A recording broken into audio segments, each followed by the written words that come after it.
Je vais commencer une série sur ce que je vais appeler la génération Josué. Et pour commencer, bon, je sais que Nicolas a commencé dans ce sens-là en disant que c'était le temps de, pour ceux qui étaient là dimanche dernier,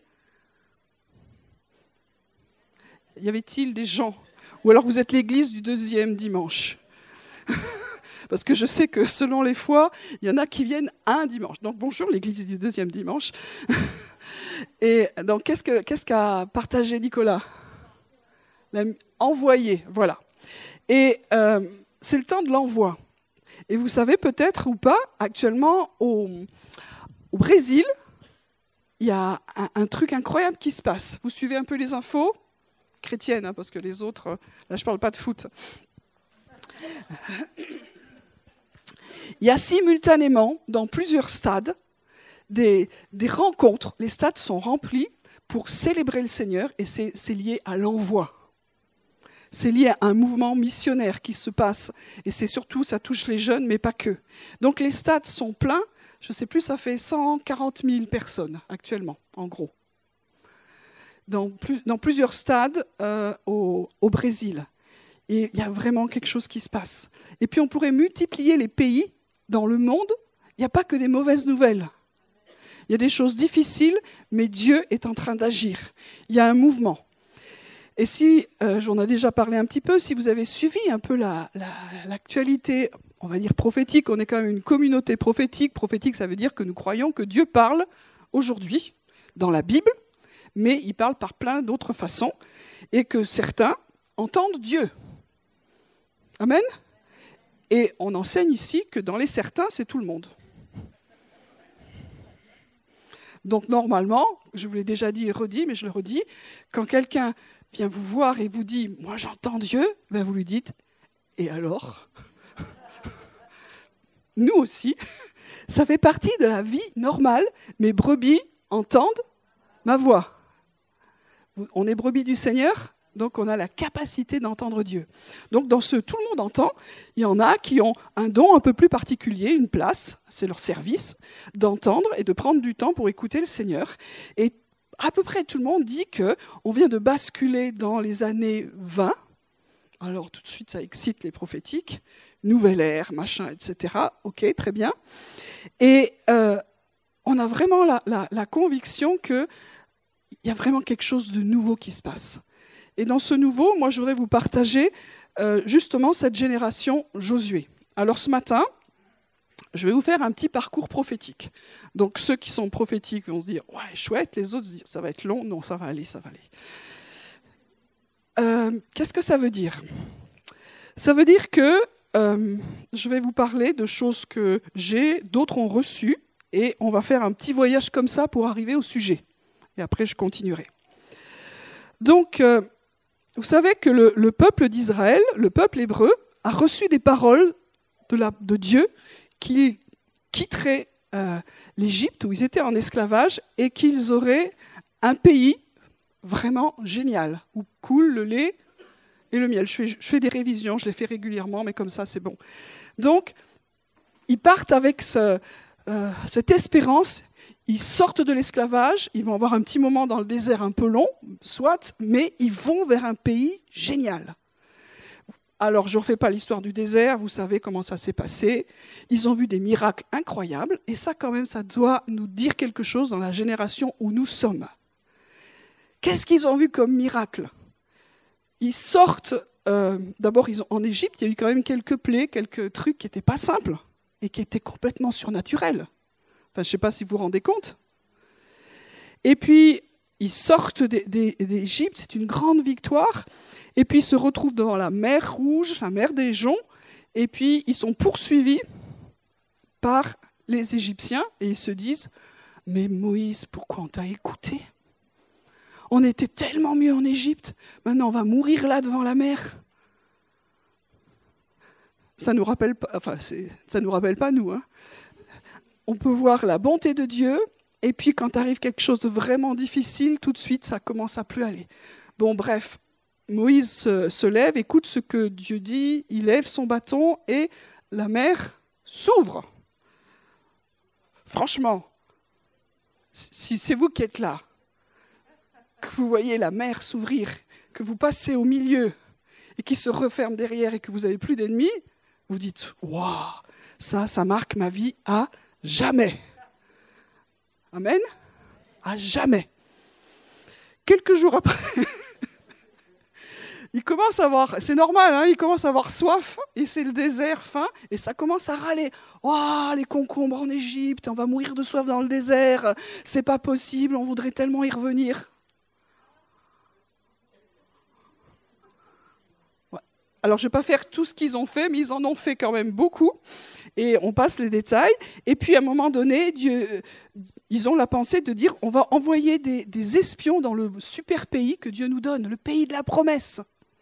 Donc, ils envoient 12 gars, un par tribu, parce qu'il y a 12 tribus, et ils y vont, et ils confirment, c'est un pays génial où coule le lait et le miel, c'est un pays d'abondance, c'est glorieux. Eux, ils viennent se taper du désert et du désert, hein, quand même. Hein. Donc, c'est formidable. Mais juste les espions, ils disent, il y a un petit problème. C'est que dans ce pays, il y a bien ça, mais Dieu avait oublié de nous dire, ou alors il y a des, vous savez, il y a des contrats, et puis des fois il y a des petits astérix et des machins écrits en petit en dessous, qui disent, vous aurez à combattre, parce qu'il y a des géants, et il y a des villes fortifiées. Et ils ont eu tellement peur qu'ils disent, il ne faut pas y aller. Ils ont quand même vu la mer s'ouvrir.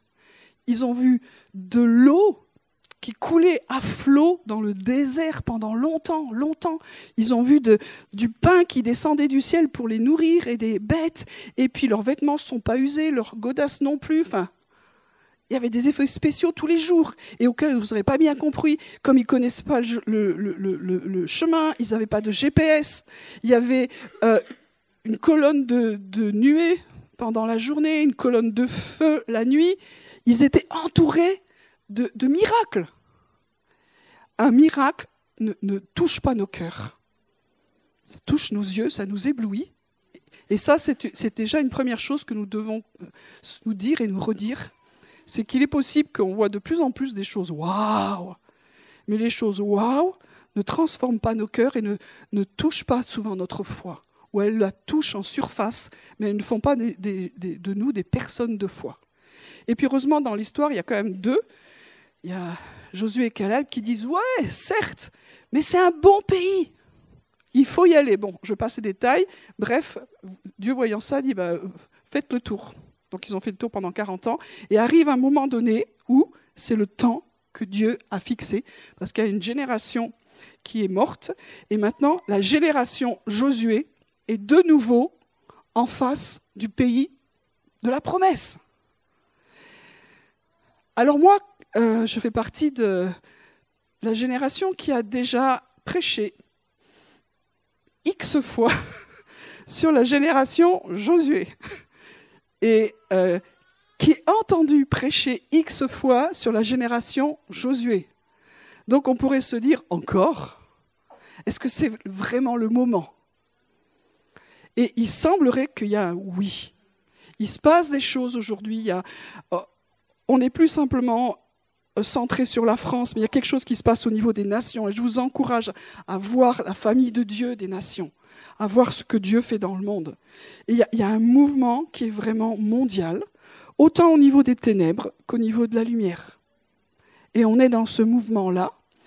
Et en tout cas, pour moi, alors je vais vous partager maintenant le parcours prophétique, je crois vraiment que nous sommes dans ce temps où on est en face du pays de la promesse. J'écoutais une parole prophétique parce que, bon, voilà, chacun les sort, et j'en ai déjà parlé ici, mais celle que j'ai vraiment appréciée, qui correspondait avec les mots bien dits, c'était d'un prophète qui s'appelle James Goll, et qui dit qu'on a vécu beaucoup de temps dans nos générations, pour les plus jeunes non, mais où on a entendu les promesses, on a marché dans les promesses, on a baigné dans les promesses, on a déclaré les promesses. Alors, on s'est lassé de déclarer les promesses.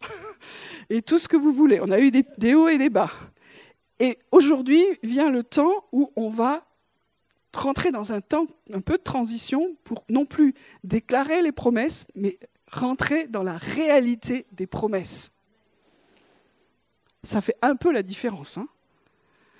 Voilà, ça veut dire que notre niveau de foi va augmenter. Parce que ceux qui ont vu les choses correctement, c'était ceux qui avaient la foi en Dieu. Alors on est là-dedans, et je suis tout à fait d'accord avec ça.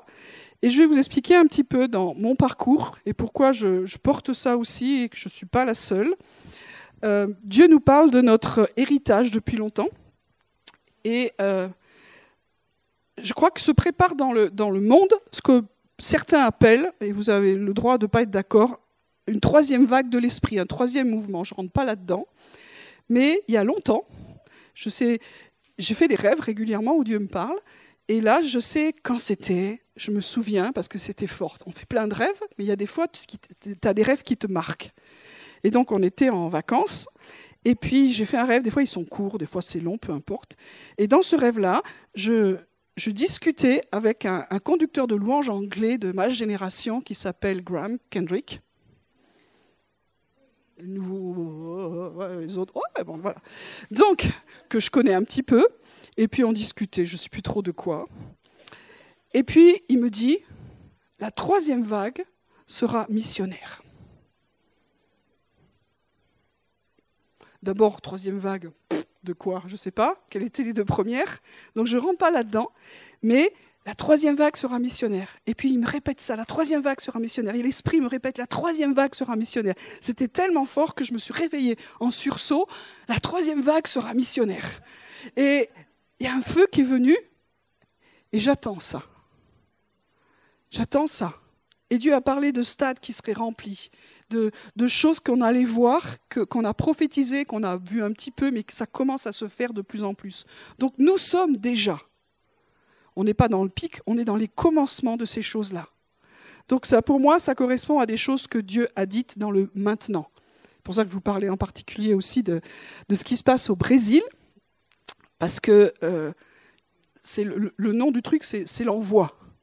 Et l'accent est mis sur le côté missionnaire. Et il y a quelques mois, j'ai fait un rêve, encore un, où en esprit, j'étais au Brésil. Et ça se passait bien, et puis c'était sympa. Et puis, à un moment donné, j'ai prophétisé sur le Brésil, sur ce qu'ils étaient appelés à faire, qu'ils étaient comme des gardiens même des Amériques, que Dieu les envoyait. Enfin, je passe les détails. Et je me suis réveillée là-dedans. Waouh, il va se passer quelque chose au Brésil. Le Brésil est en train de se réaligner sur le plan de Dieu. Et il y a des trucs qui se passent. Ça veut dire qu'il y a un mouvement partout. Et que dans les rêves, si nous sommes une communauté prophétique, Dieu peut nous envoyer dans ces pays-là déjà.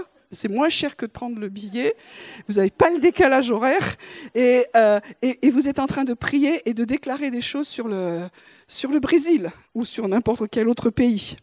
Voilà. Et dans ce mouvement-là, alors il y a une capacité à battre des géants. Parce qu'il faut de la foi. Quand c'est trop grand, nous, on a de la chance à Toulouse, on a un géant qui s'appelle le Minotaure.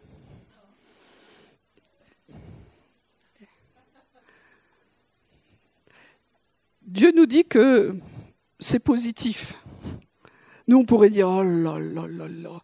C'est positif parce que c'est quand il y a des géants, comme il l'a dit, que des David peuvent se lever et manifester la puissance de Dieu avec pas grand-chose.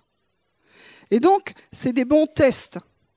C'est des bons tests pour nous aider à rentrer dans la réalité de la foi et du pays de la promesse. Donc nous, à Toulouse, on a une chance folle, on a des vrais géants. Et au niveau spirituel, c'est pas rien. Voilà. Alléluia. Parfait. Et puis, Dieu est en train de parler que c'est comme on va rentrer dans le pays de la promesse, et pour nous, alors on peut dire chaque nation a son pays, et ce que je comprends, en tout cas pour la France, parce qu'il faut quand même parler un peu de là où on est, je ne crois pas qu'il y a une stratégie pour l'instant de prendre tout le pays, mais d'aller dans les territoires où Dieu nous a plantés. Donc aujourd'hui, nous sommes, la plupart d'entre nous, sur l'agglomération toulousaine. C'est notre territoire. Et c'est là-dedans que nous devons aller. Et Dieu va nous donner des stratégies. Il y en aura d'autres. Mais c'est là où Dieu nous dit, on va manifester que c'est vraiment cette région toulousaine, c'est le pays de la promesse pour nous. Oh, c'est un bon pays où coule le lait et le miel, c'est-à-dire qu'il y a la présence de Dieu, il y a des gens qui ont faim et soif de Dieu. C'est un moment favorable. C'est un moment favorable. Alors, on en reparlera plus tard, je ne vais pas balancer tout dès le début. Et c'est un temps, pour cette introduction, je finis là-dessus, après on va entrer dans le sujet, c'est un temps où je crois que la moisson, elle est là. Les gens ont faim et soif. Et en même temps, si on prend la parabole qui nous parle pas mal actuellement, c'est l'ivraie et le bon grain, les deux poussent en même temps. C'est-à-dire qu'au niveau des ténèbres, ça pousse bien aussi. Mais stratégiquement, et on a prié encore là-dessus pendant notre nuit de prière, si le bon grain prend plus de place, il y en aura moins pour l'ivraie. C'est une stratégie simple. S'il y a plus au niveau de la moisson, il y a moins au niveau des fils des ténèbres. Donc, voilà, ce n'est pas de la théologie compliquée. Alors, on prie pour que ce soit vraiment un temps de moisson. Et la semence, et nous semons la parole dans la foi, dans la prière. Et Dieu s'en fiche des saisons. Vous savez que Dieu est éternel, il est hors du temps. Donc, il n'y a pas besoin de se taper la semence, le labour, le machin. Ça peut en un instant pousser. La semence de Dieu, elle est puissante. En un instant, ça peut pousser et la vie peut jaillir. Il y en a d'autres, c'est un peu plus lent, certes, mais c'est notre foi qui se passe déjà quelque chose. On ne va pas dire qu'il va, mais qu'il se passe quelque chose. Et puis, par rapport à ce fait d'aller dans le pays de la promesse, pour ceux qui étaient là au week-end de France en Feu, maison de prière, j'ai vécu un temps un peu difficile parce que on était en questionnement par rapport à France en Feu, quelle est la suite de ce mouvement de louange, d'intercession prophétique, est-ce qu'il faut arrêter, pas arrêter, et je me faisais des nœuds dans la tête.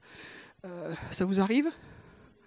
Mais spirituellement, hein, Seigneur, parle-moi, puis je l'aide. Et puis, Dieu m'a donné un rêve encore, où j'ai déjà partagé ça, et j'étais dans une voiture, j'en suivais une autre, on était sur une autoroute, et on n'y voyait que dalle. Tout était sombre et c'était super dangereux. Parce que tu suis quelqu'un qui n'y voit rien. Et toi-même, tu fais pareil.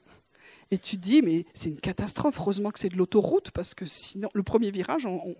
Et donc j'étais angoissée dans mon rêve et j'ai essayé plein de trucs pour essayer de voir comment... j'ai essayé plein de trucs incroyables pour essayer d'y voir quelque chose. Et puis voilà. Et je me réveille un petit peu pas bien, quoi. Et puis, ça vous arrive d'oublier le rêve. C'était tellement fort que vous dites « Non, mais celui-là, je m'en souviens. » Le lendemain matin, que dalle, si on ne l'écrit pas. Voilà. Et puis, j'étais avec Elvire. On se monte dans la voiture. Et là, dans la voiture, tout le rêve me revient. Et Dieu qui me dit « Il fallait juste allumer les phares. »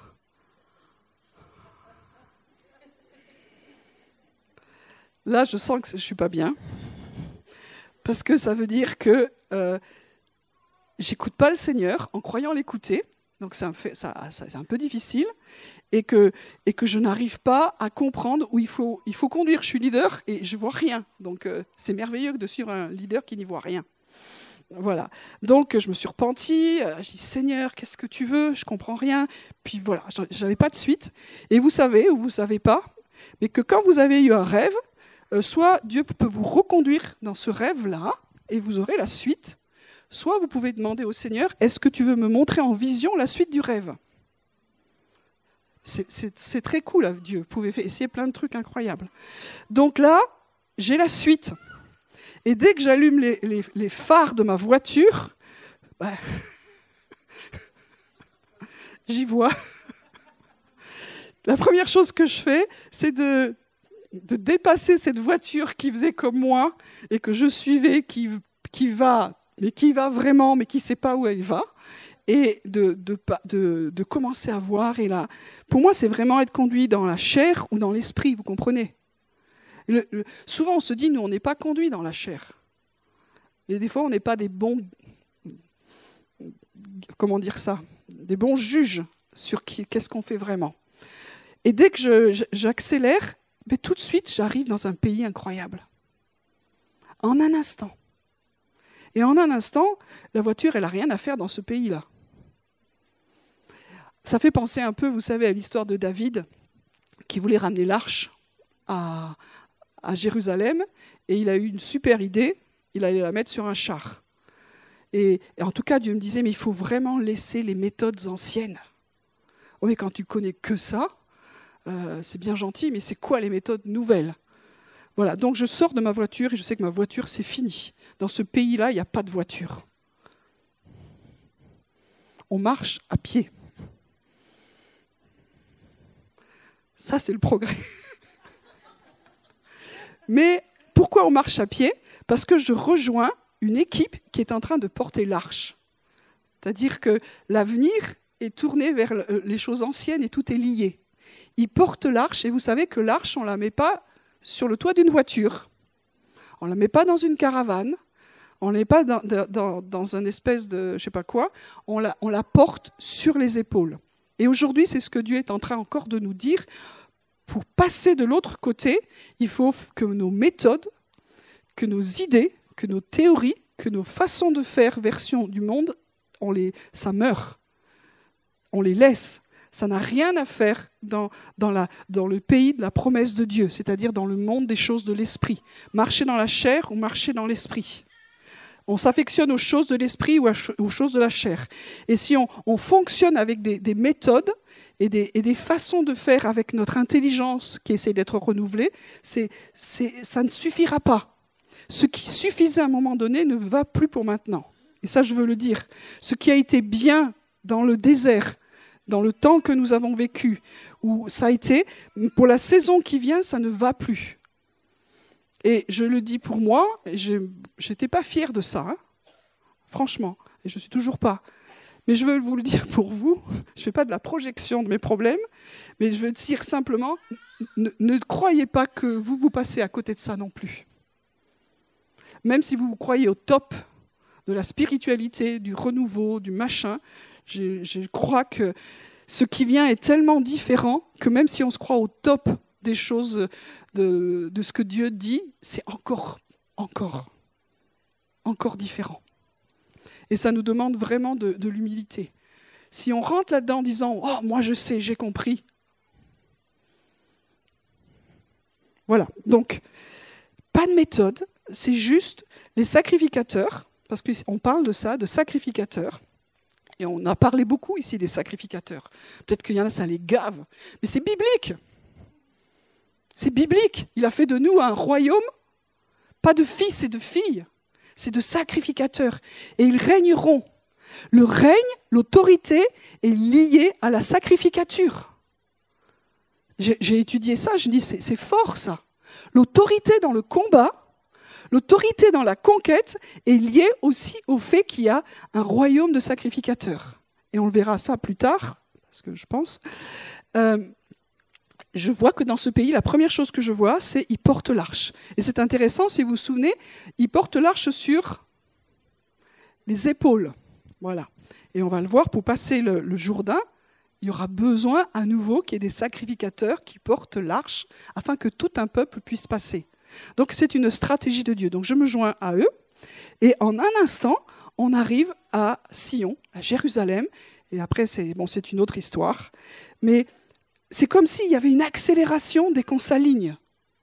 Autant tu perds du temps, tu es paumé, tu es perdu, tu te fais des nœuds dans la tête, il y a du combat, il y a du machin. Autant quand tu es aligné sur ce que Dieu veut et tu te repens, et je crois qu'une des clés, c'est la repentance. C'est d'accepter qu'on ne sait pas et que là, on croyait savoir et être au top, ce n'est pas ça non plus. Il y a plus. Et quand on accepte ça et de se réaligner, alors les choses vont vachement plus vite. Et en un instant, on est aligné. Donc, une des pistes que je vous propose pour rentrer dans le pays de la promesse, c'est de se repentir. Et si en vous, quelque chose dit « moi, j'en ai pas besoin », j'ai une bonne nouvelle, tu fais partie de ceux qui en ont le plus besoin. Parce qu'il ne faut pas que nos cœurs soient durs. Ça doit être un style de vie, la repentance. Ça doit être un style de vie. Moi, je sais, moi, j'ai compris, moi, j'en suis pas là. Vous savez qui c'est qui dit « moi et rien que moi » dans la Bible ? C'est Babylone. Quand on sait « moi, je », eh ben, tu n'es pas dans le système de la Jérusalem céleste, tu es dans le système babylonien. Super. Voilà, ça c'était juste des petites choses que je dis. Et vous en faites ce que vous voulez. Vous savez, dans un voyage prophétique, ce n'est pas de la doctrine. Donc vous avez le droit de ne pas être d'accord, mais vous avez le droit d'être d'accord aussi. Merci. Voilà, donc maintenant on arrive à... Après je ferai d'autres digressions. On arrive à Josué et ils sont devant le Jourdain. Et une des premières choses que Dieu dit à Josué, c'est Josué 1, verset 3, « Tout lieu que foulera la plante de vos pieds, je vous le donne, comme je l'ai dit à Moïse. » Et on reprend ça dans Deutéronome 11, 23, 24. « L'Éternel chassera devant vous toutes ces nations. Vous vous rendrez maître de nations plus grandes et plus puissantes que vous. Tout lieu que foulera la plante de votre pied sera à vous. » Et après, il parle des limites du territoire. Ça veut dire que Dieu redit à Josué, « Tout lieu que foulera la plante de vos pieds, je vous le donne, comme je l'ai dit à Moïse. » C'est quoi cette stratégie ?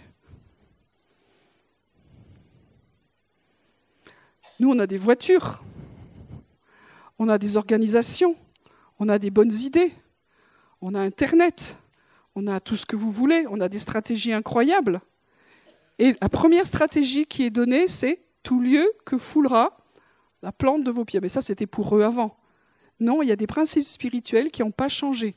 C'est-à-dire que c'est nous qui portons la gloire de Dieu sur nos épaules, et c'est ça qui nous donne autorité. Ce n'est pas dans des organisations, dans des machins, c'est nos vies. Et Dieu est en train de parler de nos vies. Et puis, c'est nos pieds, à nous, qui vont aller sur le terrain. Et par exemple, la semaine dernière, j'avais des problèmes aux yeux, donc je suis allée faire ce qu'il fallait. Et puis après, je me suis mis en mode de fin de solde, en ville. Et donc en mode fin de solde, et Dieu me dit, non, tu ne te mets pas en mode fin de solde, tu te mets en mode tout lieu que foulera la plante de tes pieds. Je te le donne. Donc j'ai changé ma disquette et j'ai déclaré que là où je marchais, Dieu donnait. Dieu donnait.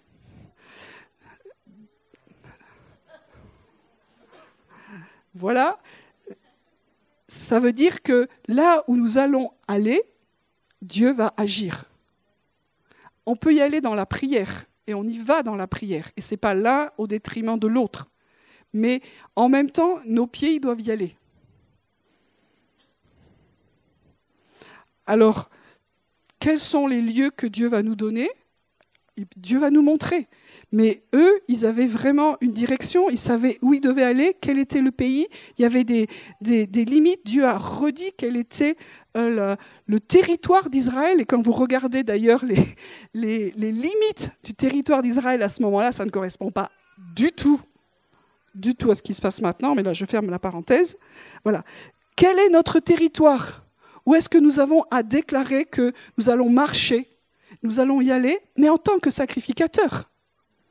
Ce qui fait la différence, ce n'est pas que je vais marcher quelque part. Ce qui fait la différence, c'est que je suis sacrificateur du Très-Haut et qu'il y a en moi la gloire de Dieu, la présence de Dieu, et que je marche en son nom. Il n'y a aucune puissance dans mes chaussures, ni dans les vôtres. Ce qui fait la différence, c'est que Dieu a fait de moi un royaume de sacrificateurs. Et ils régneront sur la terre. Oui, ce sera après. Mais Dieu nous a donné les arts de l'esprit pour commencer maintenant. Ça ne veut pas dire que tout sera prêt quand Jésus vient, mais on va commencer quelque chose. Et on apprend, et on est là pour apprendre. Et déclarer que le prince de ce monde, eh bien, il ne va pas être tranquille jusqu'au retour de Jésus. Il y a un peuple qui se lève, il y a un royaume de sacrificateurs qui rentre dans son héritage et qui commence à rentrer dans le pays. Et on est dans une guerre de territoire. De territoire. Ça, c'était un truc dans lequel je n'étais pas trop, et Dieu me parle depuis maintenant quelques mois. Il faut que les territoires soient gagnés pour le Seigneur.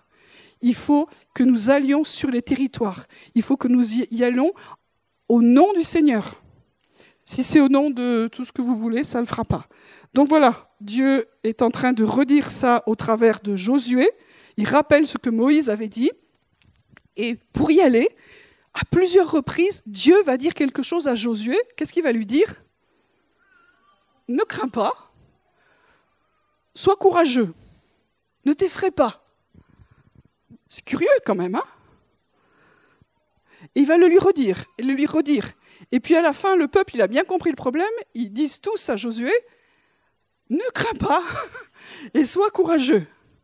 Donc on a compris que pour y aller, un de nos premiers ennemis, ça va être la peur, la crainte. Oh non, pas nous. Ils y ont eu droit parce qu'il y avait en face des réalités spirituelles. Il faut pas, je l'ai dit et redit, le monde spirituel, ce n'est pas le monde des bisounours. Une fois que vous avez compris que Dieu est bon, qu'il est un Père, que nous tous enfants de Dieu, maintenant on vole dans les nuages roses et on chante « Fais-moi des bisous dans le cou » et tout ce que vous voulez. Non, c'est chouette d'être la famille de Dieu, on vit de belles choses, mais en face, il y en a un qui n'est pas content. Et ce n'est pas parce que nous appartenons à Jésus qu'il s'en va discrètement sur la pointe des pieds pour nous laisser tranquilles. Il y a ce qu'on appelle un combat. Et ce combat, quand on passe à l'offensive, il se renforce. Il y en a qui disent, et j'ai bien aimé ça de Cindy Jacobs, « Nouveau défi, nouveau démon ». Bon, c'est un peu carré, mais c'est pas faux. Si vous n'êtes jamais dérangé, on peut se poser la question pourquoi. Ça veut dire qu'on dérange personne. C'est des lois spirituelles. Donc, si nous disons que maintenant c'est le temps de rentrer dans le pays de la promesse, si c'est quelque chose qui est déclaré au niveau mondial, si c'est ça ce que ça fait, ça va tanguer, ça va bouger, ça va confronter. Donc il ne faut pas avoir peur. On parlait de nos frères et sœurs en Chine. Attendez, nous, on serait dans leur situation, même pas peur. Mais si. Et ça, c'est notre humanité. C'est de se dire, ceux qui disent, moi, j'ai jamais peur, je te crois pas. Ou tu es déjà plus dans ton humanité, tu es déjà je ne sais pas dans quoi. Mais c'est normal d'avoir peur, mais c'est comment nous traitons la peur. Et si Dieu dit ça avant d'y aller, ça veut dire qu'il faut commencer à s'aligner, à traiter ça, à prier. S'il y a des choses que Dieu nous montre, il faut les traiter dans nos vies pour que nous ayons la capacité de ne pas fixer nos regards sur ce qui fait peur, mais fixer nos regards sur le Seigneur et ses promesses. Amen. Voilà, donc ils sont devant ce fleuve et Dieu va donner cette stratégie. Et c'est très intéressant de se dire que Dieu dit « faites quelque chose ». Dans l'autre partie de leur vie, quand ils étaient dans le désert, ils n'ont rien fait. Enfin, rien fait, j'exagère. Mais pour se nourrir, ça tombait. Pour l'eau, ça coulait. Pour savoir quelle direction on suivait, là, il n'y a plus de nuées, il n'y a plus de colonnes de feu. C'est qui a le GPS? Et puis, leurs vêtements ne s'usaient pas, donc il y avait quelque chose qui faisait que ce n'était pas trop difficile, même si c'était le désert. Et là, tout va s'arrêter. Et ils vont devoir faire quelque chose. Et la première chose qu'ils disent, si tu veux rentrer dans les promesses de Dieu, alors il faut que tu fasses un pas et que tu avances. Sinon, il n'y a rien qui se passera. Et Dieu nous le dit en tant que communauté. Dieu dit maintenant, c'est le temps. Il y a une nouvelle saison et qui n'est pas liée qu'à nous, qui n'est pas liée qu'à Toulouse, qui n'est pas liée qu'à notre communauté. C'est un mouvement mondial. Et si on veut, il va falloir faire des pas. Mais en vrai. Des pas devant la télé. Moi, je sais bien les faire aussi. Mais... Je joue vachement bien de tous les sports devant la télé, mais à un moment donné, il faut y aller. C'est comme, si vous savez, on lit le psaume 2. Le psaume 2, c'est Jésus, le Fils, le Messie, est oint sur la montagne de Dieu à Sion. Ok ? Il est le roi. Et qu'est-ce que Dieu lui dit ? Demande-moi toutes les nations et je te les donnerai. Il est roi, c'est normal qu'il les ait. même Jésus doit demander quelque chose. Et pour moi, dans cette nouvelle saison, c'est la prière, l'action. La prière, l'action. Donc Jésus a prié, donne-moi les nations. Des fois, quand on parle de l'action, on oublie la prière, mais les deux, ça marche ensemble. Et il faut qu'il y ait des gens qui prient, des gens qui y aillent. Si c'est les mêmes qui ont deux vies, tant mieux. Sinon, il faut s'organiser. Mais il faut demander, et Jésus l'a fait. Jésus l'a fait. Je reviens sur le passage où ils étaient encore coincés, le peuple, j'ai cité tout à l'heure, devant la mer Rouge. Et Moïse dit, « Vous inquiétez pas, restez en calme, soyez calme, Dieu va agir. » Et Dieu lui dit, en gros, je paraphrase, mais vous pourrez chercher le texte, « J'ai pas dit ça. J'ai dit, avancez. Mettez-vous en marche. » Attends, il y a juste... Et ils ont dû se mettre en marche. Ils étaient habitués, Dieu va faire les choses, mais de nouveau, là, il y a un mouvement. Donc dans nos vies, il y a des temps où Dieu nous dit, tu bouges pas, tu restes en place, et Dieu qui dit, maintenant, il faut y aller. Oui, mais quand il nous dit d'y aller, c'est juste où c'est impossible. Et là, ils vont y aller, et devant, il y a juste un fleuve qui s'appelle le Jourdain. Alors, on pourrait dire beaucoup de choses sur le Jourdain. En hébreu, c'est Yarden. Yarden, c'est le fleuve qui descend. Et dans la tradition juive, dans l'exégèse juive, je ne sais pas comment vous le dire, le fleuve qui descend, ça représente la mort. Et à cette époque-là, c'était pas comme maintenant, le fleuve était regorgé d'eau, c'était la saison où les eaux étaient hautes, et c'était impossible de passer. C'était impossible de passer. Donc si tu passais, tu pouvais pas, quoi, tu mourais. Donc, c'était cette image de traverser le Jourdain, c'est traverser la mort. Et vous savez que Jésus a été baptisé dans le Jourdain. Et vous savez ou vous ne savez pas, il a été baptisé à cet endroit-là. Je ne dis pas à 100 mètres près, hein, mais il a été baptisé par Jean-Baptiste exactement à cet endroit en face de Jéricho. C'est un lieu important. C'est à cet endroit-là aussi que le Jourdain, il a déjà été embêté par la puissance de Dieu et qu'il y a déjà eu de la confrontation avec Élie et Élisée. C'est au même endroit. C'est-à-dire qu'à un moment donné, Élie a pris son manteau et pof, les eaux du Jourdain se sont écartées. Et Élisée a refait pareil de l'autre côté, c'est-à-dire que la mort a déjà connu des défaites pour des personnes. Mais là, c'est tout un peuple qui va passer. Et c'est là où il y a un changement de saison. On a déjà connu des victoires, mais là, Dieu est en train de parler de peuples, des prophètes qui reçoivent des nombres au niveau du salut. Mais tu te dis, waouh, ils ont bien entendu, les gars, ou quoi ? C'est mondial. C'est mondial. C'est vraiment énorme. Dieu est en train de viser sa famille. Le salut est en train d'être libéré. Et à cause de ça, l'ennemi, ça cogne un peu. On est d'accord là-dessus. Donc, on est en face de ce fleuve et Dieu va agir. Et je n'ai pas le temps, je pense, d'aller plus loin. Mais juste finir là-dessus. Quand on passe le Jourdain, ça ne veut pas dire qu'on est déjà dans le pays de la promesse. C'est ce qu'on appelle une étape de transition. Elle ne dure pas 40 ans, enfin j'espère. Mais elle est spéciale. Elle est spéciale parce que la stratégie de Dieu n'est pas du tout celle que nous penserions. Dieu a déjà fait des trucs comme ça dans le passé. C'est-à-dire qu'il a demandé à Moïse d'élever son bâton. Élie et Élisée, comme je vous le disais, ils ont pris leur manteau, ils ont tapé. Voilà. Mais là, c'est différent parce que c'est un peuple qui va passer et c'est la gloire de Dieu qui va frayer le chemin. Et comme je vous le disais, la gloire de Dieu, c'est plus simplement la nuée et c'est pas le feu, c'est l'arche qui est portée par les sacrificateurs.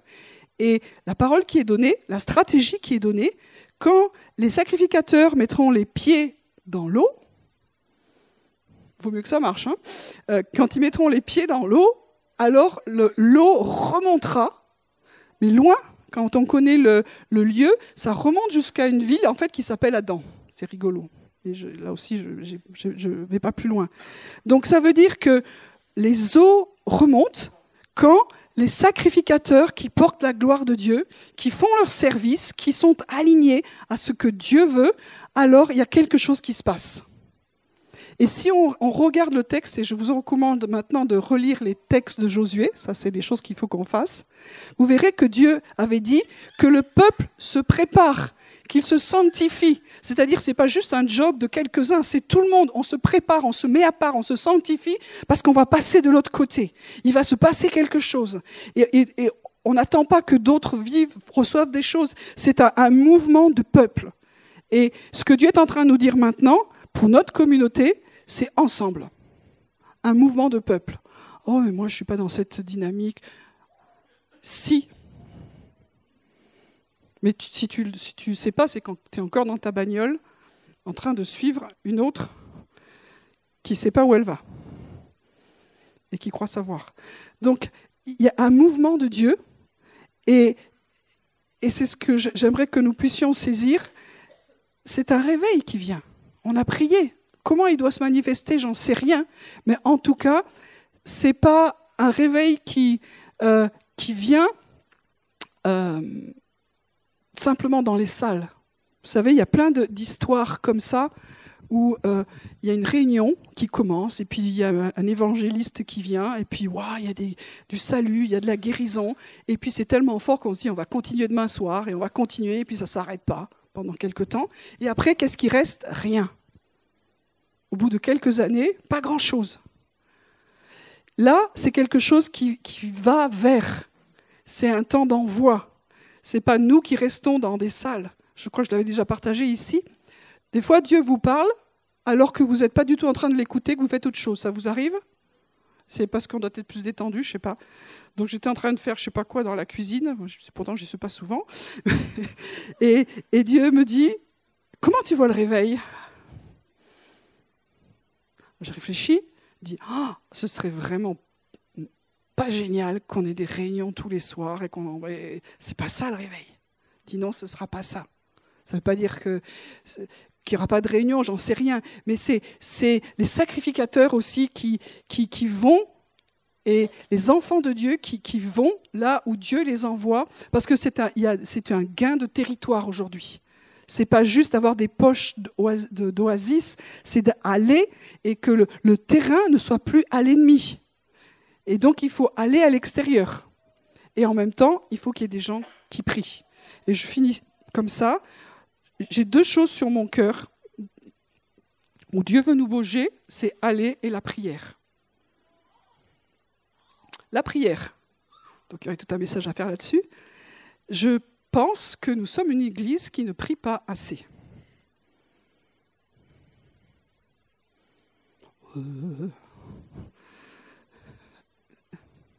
C'est vous qui voyez, moi je vois, nous ne prions pas assez. On a une maison de prière, ça ne peut pas être l'alibi pour vous. C'est quoi ma vie de prière, en vrai ? Quand c'est que je me rassemble avec les autres comme une famille pour intercéder, pour prier, pour adorer ? Parce que la prière, ce n'est pas juste une pétition, ça c'est juste un petit aspect. La prière, c'est toutes sortes de prières. Et là où Dieu nous attend, c'est élever sa gloire, parce que c'est un mouvement de gloire. Donc il faut qu'on apprenne à réfléchir autrement. Un mouvement de prière, c'est on le célèbre, et puis on commence à rentrer dans ses guerres, dans ce qu'il veut, moi je ne sais pas. Mais ça, c'est un mouvement qui doit être global. Oh, moi, ça ne me plaît pas. Mais arrête que ça te plaît ou ça ne te plaît pas. Dans la prière, il y a des prières où c'est vachement bien parce qu'il y a l'onction. Et puis il y a des prières qui sont sacrificielles, c'est-à-dire qu'il n'y a rien. Et tu te dis, ça va être long cette heure. Mais c'est sacrificiel. Et les deux, ça le fait. Alléluia pour tous les temps de gloire où c'est bien, oh, on a vécu un temps incroyable. Et d'autres, on a creusé la moquette, on a l'impression. C'est tellement que c'était difficile. Mais on est là, c'est sacrificiel. Et il faut qu'il y ait quelque part de nouveau l'odeur du sacrifice dans la prière et dans l'intercession. Donc je le dis pour nous, il faut qu'on revienne à la prière. Sinon, il n'y aura pas de gloire et pas de puissance. de nouveau, nos godasses, elles ne vont pas être suffisantes. Les plans d'évangélisation, il y a quelque chose de plus grand. Il y a quelque chose de plus grand. Alors je nous encourage à nous repentir. Et puis, Dieu va nous donner des stratégies pour aller, donc on verra, mais qui sont globales, collectives. Donc quand c'est collectif, en général, on est 4. Waouh, 5, c'est le réveil. Il se passe quoi? On est trop bien dans nos voitures? On ne sait plus marcher? On est trop bien dans le monde? On a trop de boulot? Mais c'est quoi être chrétien? Donc on a besoin que nos styles de vie changent. Et je me le dis à moi aussi.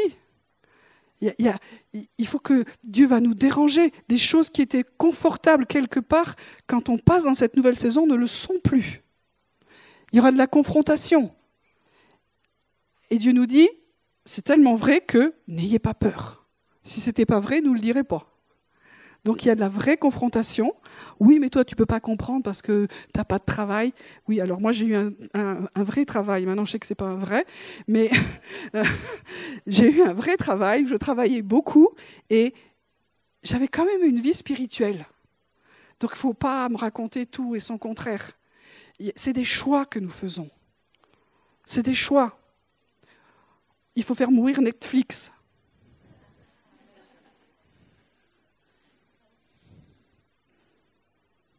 Et tout ce que vous voulez, il y a des sacrifices à faire. Et si nous ne sommes pas en tant que sacrificateurs, si on est juste fils et filles, alléluia, tout va bien, on ne fait pas de sacrifice. Mais si on est des sacrificateurs, on sait qu'on ne vient pas dans la présence de Dieu sans sacrifice. Si mon sacrifice, c'est juste le dimanche matin, c'est pas mal, parce que c'est vrai que tu aurais pu faire la grasse mat. Ça, je suis d'accord. C'est déjà un petit quelque chose. Mais si c'est ça que mon sacrifice, aujourd'hui, il y a plus. Pourquoi? Parce que Dieu, encore pendant ce temps, me montrait, il voit les perdus. Il voit l'enfer. Il ne se résout pas. Il ne se résout pas. C'est pour ça qu'il nous cherche. Ce n'est pas juste pour qu'on soit des meilleurs chrétiens. Il ne se résout pas à ça. Alors s'il y a des gens qui sont des gens plus engagés dans la prière, réveillez votre appel.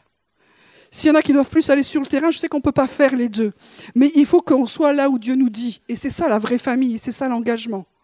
Et aujourd'hui, je veux vraiment prier pour qu'on se réaligne à nos engagements. Parce qu'il y a une moisson qui est là. Il y a une moisson qui est là. Et ce serait tellement, tellement triste qu'à Toulouse, ça bascule du côté des ténèbres. Parce que c'est ça qui va se passer dans les villes. D'un côté, il y aura des mouvements de gloire et d'autres des mouvements de ténèbres qui ne seront pas contrôlés. On a reçu des paroles dernièrement où on sentait que ce n'est pas nous, mais on nous les envoyait que Toulouse pouvait être ciblée par le monde des ténèbres. Alors il faut y aller. Et comment y aller? C'est dans la prière. Si on a des avertissements, on se réveille. Amen.